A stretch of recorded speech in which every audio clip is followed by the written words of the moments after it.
Bonjour, je suis Martin Normand, je suis chercheur postdoctoral à la chaire de recherche sur la francophonie et les politiques publiques de l'Université d'Ottawa.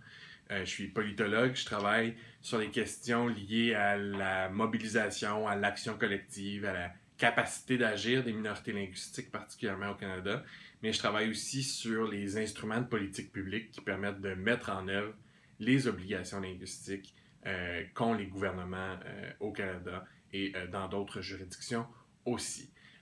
Ma présentation, dans le cadre de l'atelier qui se déroule en ce moment sur les régimes linguistiques, avait deux objectifs. D'abord, c'était de rappeler sur un plan théorique ce qu'est le changement en politique comparée, comment les régimes linguistiques se transforment.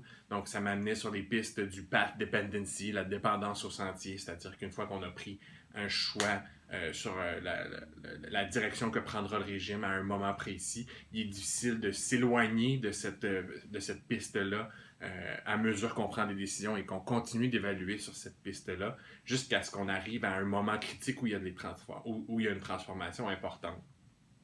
Cette perspective-là peut sembler un peu déterministe parce que c'est comme si on étudie trois moments principalement. Le moment où le nouveau régime émerge, où il est en période de stabilité et où il se transforme complètement. Au lieu de cela, moi je propose une approche un peu plus dynamique qui propose que les régimes linguistiques peuvent se transformer substantiellement à coup de petits ajouts dans le système. Donc des changements incrémentaux, des changements graduels qui peuvent s'additionner et avoir des conséquences importantes sur le quotidien de ceux qui vivent avec les langues en situation minoritaire. Ça, c'était la contribution théorique. La contribution empirique m'amène sur le terrain ontarien, qui est un terrain que j'étudie depuis déjà quelques années.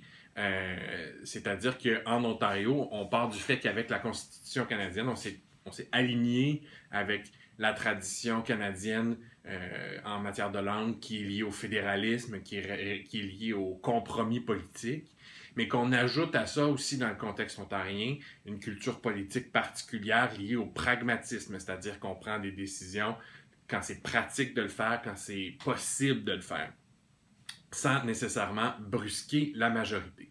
Et cette façon de voir les changements incrémentaux ressemble à une façon que, dans le corpus théorique que j'utilise, on parle de changements incrémentaux, c'est-à-dire du policy layering, c'est-à-dire qu'on ajoute des couches de politique publique sur les institutions, donc des nouvelles normes, des nouveaux règlements, des nouvelles façons d'agir qu'on impose à des institutions déjà existantes.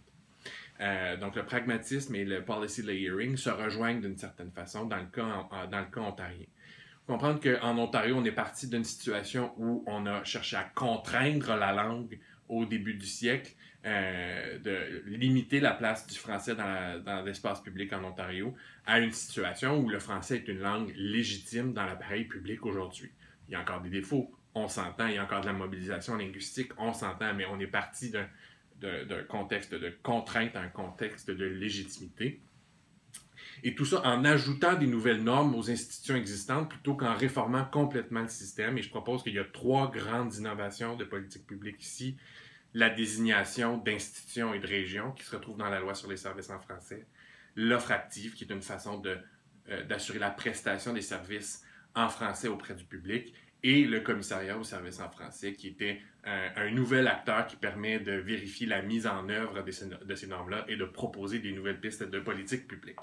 Et donc, en ajoutant ces nouvelles normes une par-dessus les autres, on est arrivé à un régime linguistique qui est beaucoup plus généreux, qui a encore ses défauts, mais qui permet d'améliorer le statut du français et de ceux qui l'utilisent en Ontario.